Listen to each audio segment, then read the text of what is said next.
Ya mas, lanjut ke Vario 150. Ini untuk mesinnya sudah tak bongkar semua mas. Terus ini tahap ke analisa yang menyebabkan pertama itu ada suara ketukan kasar lah intinya. Kemudian untuk radiatornya mas, untuk radiator tak cek air dalam kondisi normal atau standar ya mas. Air itu dalam kondisi normal atau standar, yang artinya sistem radiator itu ini ya tidak mengalami masalah untuk air radiatornya mas. Dalam arti untuk volume atau kondisi airnya itu, kondisi airnya ya masih normal atau standar. Kemudian biasa, seperti biasa pengecekan di bagian lubang pembuangan. Nah ini mampet ini untuk unit ini sudah pernah dibongkar, kemudian dilakukan pengeleman. Nah terjadi mampet seperti ini. Oke, lanjut ke bagian mesin. Untuk radiator intinya tidak ada masalah mas. Nah ini berkali-kali ya mas saya bicara mengenai oli ya mas, kualitas oli, terus merek oli, dan peredaran oli yang banyak di masyarakat dengan kualitas yang jelek, atau bisa dikatakan oli palsu atau tiruan ya, dengan kemasan yang original tentunya. Nah ini mas, unit jenengan ini mas, ini masalahnya fix mas di bagian pelumasan atau oli yang kualitas atau kadarnya itu kurang bagus, yang menyebabkan timbullah semacam kayak lumpur mas. Timbul semacam kayak lumpur, ini bukan kerak mas, ini lumpur ngendap ya, ini semacam kayak tanah malah kayak lumpur mas. Nah ini yang menyebabkan mas sirkulasi jalur oli itu mampet. Apalagi ini motor matic itu tidak ada oil jet, dia hanya mengandalkan dari mangkok yang ada di sebelah kanan ini. Yang ada di sebelah kanan poros keras atau poros engkol ya. Di bagian kanan itu ada mangkok yang tujuannya atau fungsinya itu untuk menampung oli, kemudian disalurkan atau dicipratkan ke bagian buring. Otomatis ketika kondisi atau unit mesin jenengan seperti ini, otomatis bagian mangkok pasti banyak residu seperti ini mas. Nah otomatis oli itu tidak bisa tertampung secara maksimal. Ketika oli tidak bisa tertampung secara maksimal mas, otomatis pelumasan juga berkurang. Ketika pelumasan berkurang, ada beberapa komponen yang aus atau cepat rusak, misalkan kayak big end atau laces daripada stang seker itu sendiri. Nah perkiraan awal mas memang seperti suara piston. Ternyata benar mas, bahwa stang pistonnya ini mas sudah terlalu longgar space-nya, oblak itu loh mas. Bisa dilihat dari bagian bearing mas.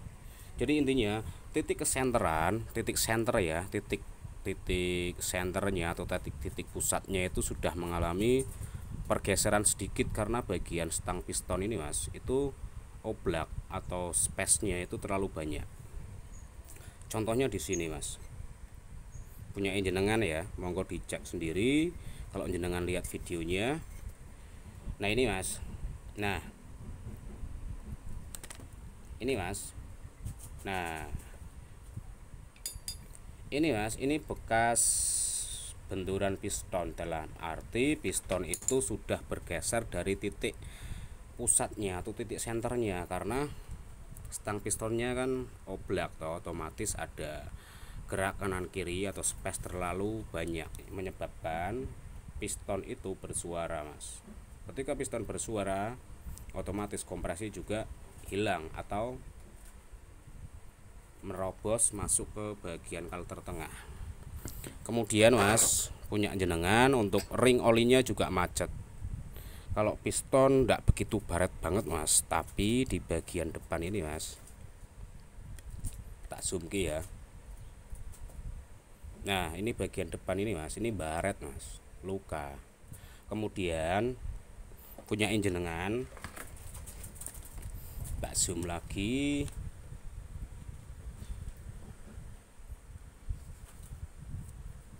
Ini mas, ini ciri-ciri ya mas, piston itu bocor kompresi ketika di bagian punggung.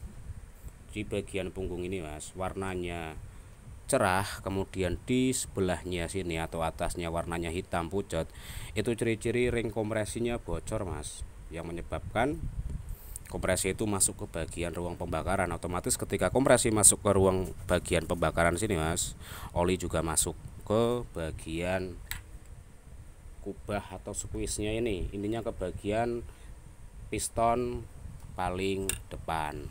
Nah, menyebabkan kerak seperti ini mas. Ini ciri-ciri kalau ring olinya itu mulai aus atau macet, tidak bisa bergerak, tidak bisa menahan oli masuk ke depan. Jadi ini terobos mas oli ini jenengan. Nah satu-satu nih mas, jenengan kudu bongkar mesin ini, wajib bongkar. Wajib bongkar mas, mesin jenengan itu wajib dibongkar total. Wajib bongkar total, terus dibersihkan bagian kop atau headnya ya. Terus kolter piston wajib kolter mas, wajib kolter. Kemudian wajib penggantian stang shaker. Sebenarnya mas, untuk Matic Honda ya mas, ganti stang shaker itu tanpa mengganti satu set itu sebenarnya bunuh diri mas. Ya resikonya apa mas? Resiko ketika melepas bagian bearing kanan itu mangkoknya pasti rusak mas, pasti rusak. Nah semisal kok tetap mempertahankan keras yang lama, ganti stang piston toh, dengan catatan bagian mangkok wajib diperbaiki, tidak boleh berlubang atau sobek, kemudian dibersihkan bagian residunya. Kalau tetap pertahankan seperti ini mas, jenengan ganti piston toh. Nek ganti piston percuma mas, masalahnya apa? Setang pistonnya jenengan wis longgar, stang pistonnya jenengan itu wis longgar. Nah kita lepas sih mas, tak lepas dulu pistonnya, nanti cek bagian stang piston. Oke tak skip ya mas, proses melepasnya itu tak skip, ini langsung aja mas, punya jenengan. Nah ini ciri-ciri kalau kompresi mengalami kebocoran mas. Ketika kompresi mengalami kebocoran, otomatis oli dari kalter masuk menyusup melalui ring-ring oli ini, yang menyebabkan sisa daripada pembakaran, hasil dari pembakaran sisanya itu mas, otomatis juga masuk ke bagian kalter. Secara tidak langsung kompresi hasil pembakarannya itu juga masuk ke bagian kalter mas. Nah menyebabkan warna hitam kebakar seperti ini mas. Nah ini ciri-ciri kalau kompresi bocor yang disebabkan oleh ring oli macet, ring cacing ini loh mas, macet. Ketika ring cacing ini macet, otomatis tidak bisa menahan atau elastis, intinya ya ini kan elastis, untuk ring piston cacing ini kan elastis untuk menahan oli supaya tidak masuk ke bagian ruang pembakaran. Ketika macet ya sudah seperti ini, ditambah olinya juga kualitasnya kan kurang bagus, dalam arti bisa karena oli palsu atau jarang dilakukan penggantian oli mas, atau jenengan sering pakai oli bekas atau sisa ya, tapi ini lebih ke oli yang kualitasnya kurang bagus mas.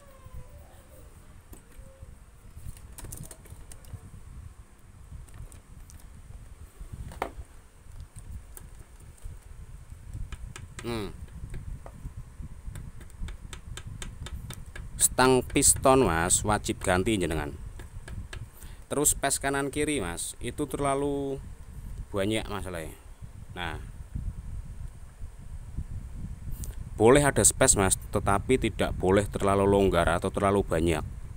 Speleng, kalau ini bukan speleng mas, ini longgar oblak, yang menyebabkan piston di bagian buring ya mas, itu gerak kanan kiri seperti ini mas. Ya makanya kan lacet toh sebelah.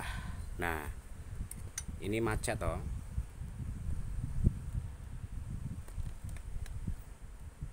Nah sebelah berarti sebelah kanan sini mas macet atau terkena gesekan lebih berat karena stang pistonnya kan oblak toh.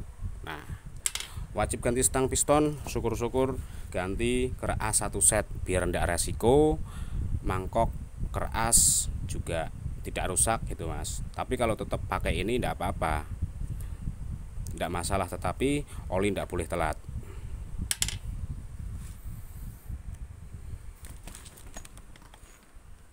Berarti kesimpulannya mas, ganti piston, terus kolter ulang, bongkar bagian bak tengah toh, ganti stang piston, ganti laker bandul kanan kiri, wajib ganti laker bandul kanan kiri mas. Untuk estimasi biaya berbeda dengan awal. Estimasi biaya itu berarti di luar dugaan ini mas. Kalau pertama awal mulanya kan cuman prediksi toh, awal mula prediksi paling pistonnya, karena memang fix suara piston. Tapi ketika dibongkar seperti ini, estimasi biayanya yo nambah